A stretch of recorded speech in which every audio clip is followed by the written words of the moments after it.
should defend international law. In the spirit of your title of Hard Talk, you're completely wrong. I'm not offended, but I want to hear why. You're completely wrong. Hard Talk on BBC News.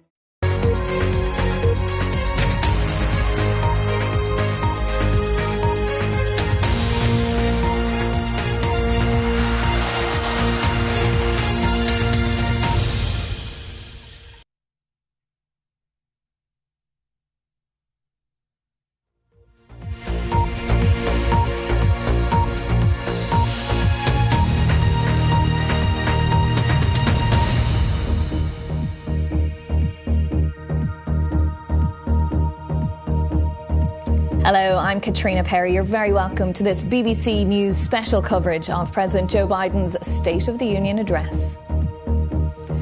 You're looking at live pictures of the White House here in Washington, D.C., where in just a few moments, President Joe Biden will depart to head to the U.S. Capitol, where a joint session of Congress is convening to hear the president's address on the state of the nation and his priorities for the next year.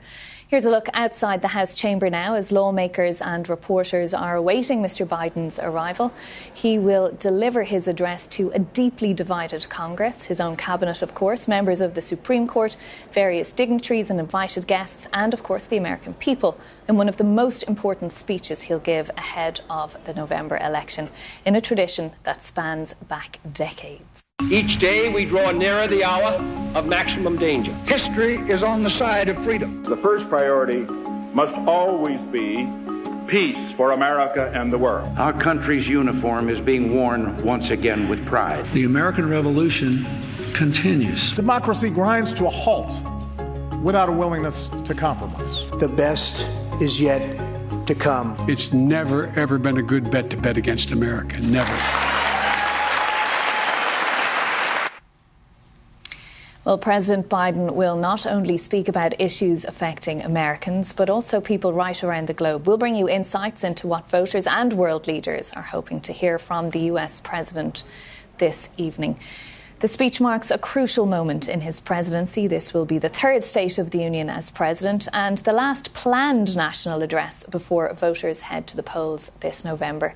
With just under 8 months until Election Day, the US is preparing for a 2020 rematch between Joe Biden and former President Donald Trump.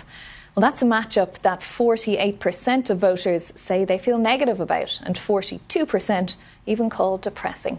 Will President Biden be able to reassure voters that he's best able to tackle the country's issues and that the State of the Union is still strong? Well, we'll hear all about that a little later. We'll be joined tonight by our panel of experts, reporters, White House veterans and lawmakers attending that speech on Capitol Hill.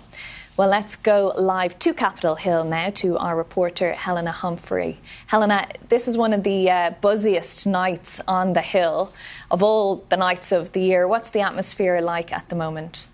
Absolutely, Caitrionna. The buzz really here is palpable. And yes, on paper, this is an opportunity for President